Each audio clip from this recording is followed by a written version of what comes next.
Okay, here I'm going to give 14 common inner critic attacks divided into key categories of perfectionism and endangerment. Each is paired with a healthier and typically more accurate thought substitution response. So this is quite important for the healing process, because what we can do is that we can be so critical of ourselves that we give ourselves no chance to heal the wounds inside of us. And when we begin to watch our inner critic, we can find that it actually seems to be a lot worse than we really understood it to be. But that's important. So for a while, when we begin to work on the inner critic, it will feel much harder for a period of time before it gets better. And that's only because we're noticing it more. And here I'm going to read from Pete Walker's book, From Surviving to Thriving, Complex PTSD. And I do have PDF copies of this, but this is a recorded version so that you can get back to basics and maybe hit the play button when you're feeling that you can't read and you're a bit out of control and you want to align yourself. So here goes. Number 1, perfectionism. My perfectionism arose as an attempt to gain safety and support in my dangerous family.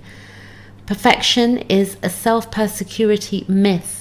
I do not have to be perfect to be safe or loved in the present. I am letting go of relationships that require perfection, and I have a right to make mistakes. Mistakes do not make me a mistake. Every mistake or mishap is an opportunity to practice loving myself in the places I have never been loved. 2. All or none and black and white thinking. I reject extreme or overgeneralized descriptions, judgments, or criticisms. One negative happenstance does not mean I am stuck in a never-ending pattern of defeat. Statements that describe me as always or never, this or that, are typically grossly inaccurate. 3. Self-hate, self-disgust, and toxic shame. I commit myself to myself. I am on my side. I am a good enough person. I refuse to trash myself. I turn shame back into blame and disgust and externalize it to anyone who shames my normal feelings and foibles. As long as I am not hurting anyone, I refuse to be shamed for normal emotional responses like anger, sadness, fear, and depression. I especially refuse to attack myself for how hard it is to completely eliminate the self-hate habit. 4. Micromanagement, worrying, obsessing, looping, and over-futurizing. I will not repetitively examine details over and over. I will not jump to negative conclusions. I will not endlessly second-guess myself. I cannot change the past. I forgive all my past mistakes. I cannot make the future perfectly safe. I will stop hunting for that which could go wrong. I will not try to control the uncontrollable. I will not micromanage myself or others. I work in a way that is good enough, and I accept the essential fact that my efforts sometimes bring desired results and sometimes they do not. So God grant me the serenity to accept the things I cannot change, the courage to change the things I can, and the wisdom to know the difference. And that's the serenity prayer there that he added in. Okay? 5. Unfair, devaluing comparisons to others or to one's most perfect moments. I refuse to compare myself unfavorably to others. I will not compare my insides to their outsides. I will not judge myself for not being at peak performance at all times.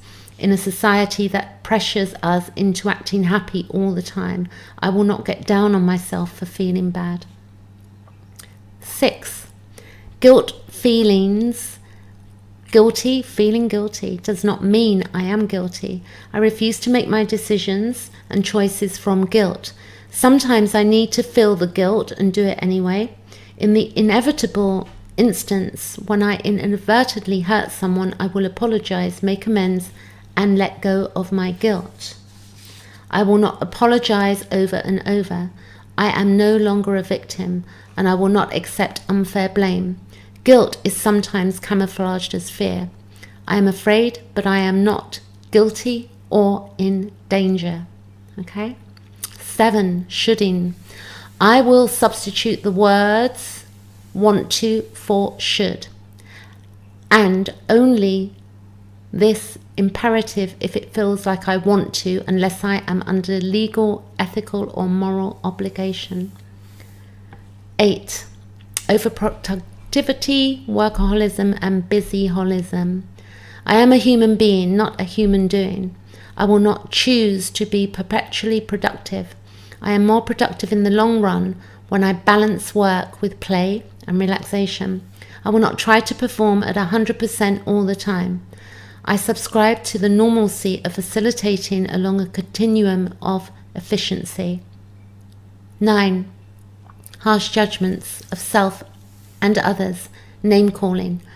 I will not let the bullies and critics of my early life win by joining and agreeing with them. I refuse to attack myself or abuse others.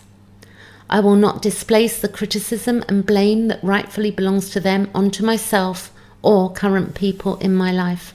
I care for myself. The more solitary, the more friendliness, the more unsustained I am, the more I respect myself.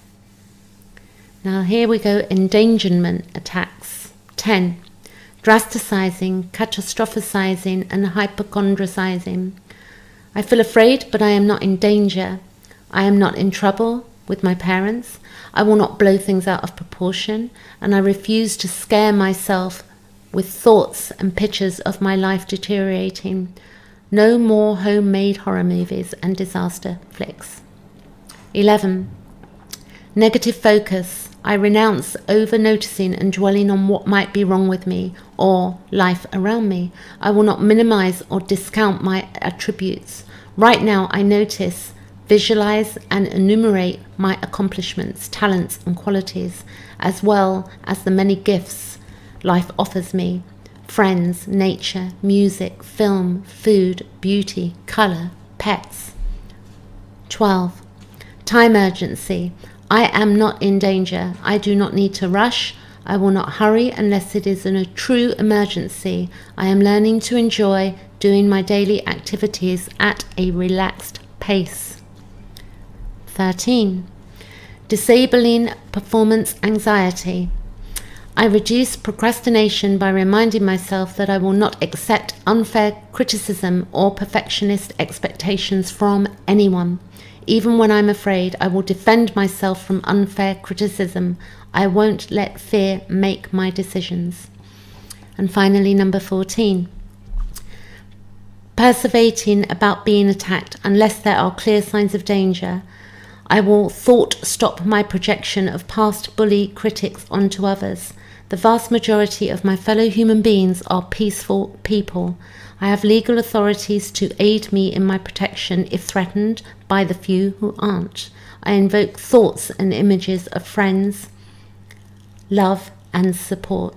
So there you go. So that's the list of 14 common inner critic attacks. And we can heal, but the inner critic really has to be dealt with right in the moment, like when we see it. For me, I will say this, I tell mine to bugger off, and for me that works, and we can each choose our own way of going about that. But I clearly have seen with myself, the more I've dropped my inner critic, the more I'm healing. So stay with it, stick with it, and we're on the right track. Thanks for listening.